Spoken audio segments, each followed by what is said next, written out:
With President Trump's signing of the big tax cut bill, the GOP snatched victory from the jaws of defeat. Suddenly, the political and economic landscapes have changed. The Republican Party has turned the tables on the Democrats. Trump and the GOP are on the side of the growth angels with the passage of powerful tax cut legislation to boost business investment, wages, and take-home family pay. The Democrats, meanwhile, are left with stale class warfare slogans about tax cuts for the rich. Ironically, government unions, with their pension plans heavily invested in equity shares, will benefit hugely from the tax-scuttled stock market boom. They boo the GOP bill while they should be cheering. But there's a lot of irony to go around. Unlike the pro-growth, tax-cut party of JFK, today's left-lurching Democrats root against economic growth, the stock market, and powerful prosperity at home that lends strength abroad. This is not a good place for Democrats to be. If the supply-side business tax cuts perform as well as I believe they will, Trump and the GOP, with the stroke of a pen, will have greatly enhanced their outlook for the midterm elections. One of the more incredible things about this story is the almost immediate support of large companies. Bank of America (BOFA) announced $1,000 bonuses tied to the tax cut bill, affecting 145,000 employees. And Comcast announced $1,000 bonuses for more than 300,000 people combined, along with substantial new investments in the United States. Ditto for Boeing. And more banks have joined the parade. Wells Fargo, PNC, BB&T, and Fifth Third are raising their minimum wages to $15 an hour.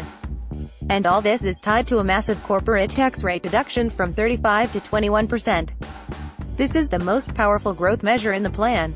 Trump called it tax love in a tweet. At the old 35% rate, our companies took home 65 cents on the extra dollar. At the new 21% rate, they'll take home 79 cents. This enormous 21% incentive rewards new risk-taking, investment, a recycling of overseas profits to the U.S., and additional after-tax profitability. Combined with 100% immediate cash write-offs for new investment, and the one-time repatriation of foreign-held earnings, this is the largest supply-side stimulus since 1986.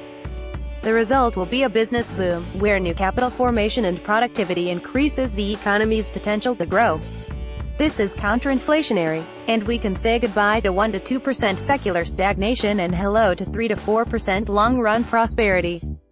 And when you toss in lower marginal tax rates for individuals and the doubling of the standard deduction, you have even more potential for growth.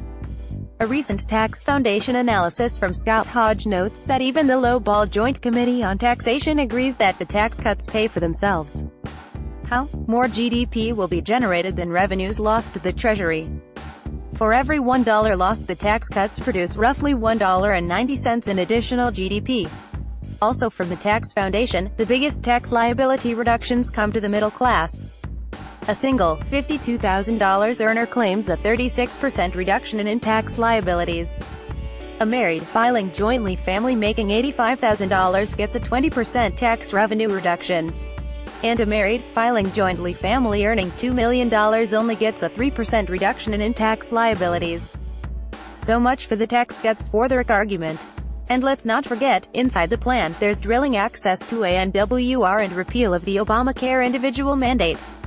And let's also not forget the Trump administration's massive reductions of burdensome business regulations. At the end of the day, the success of the Trump tax cuts will not be decided by Democrat-leaning polls or highly flawed econometric models. The proof in this pudding will be in the eating. With the supply-side model of lower marginal tax rate incentives to work, save, and invest, plus significantly less tax avoidance and sheltering, the economy will move back to its normal, steady-state pattern of 3 to 4% growth. Already, in the past 2 quarters, we are seeing a bump in business equipment investment, producing better than 3% growth. The fourth quarter is likely to remain above 3%. The results of lower withholding rates, accompanied by higher income bracket thresholds, will show up in February. More take-home pay is always a winner. And businesses large and small are beginning to pull the investment trigger. Yes, the middle class will benefit. But everyone will profit from the first business boom in over 20 years. JFK, Ronald Reagan, Jack Kemp, Art Laffer, and the rest of the supply-side clan, which now includes Donald Trump, believes that a rising tide lifts all boats. So, which is better, 1 to 2% stagnation or 3 to 4% prosperity? Let the voters decide next year. But I'm taking the high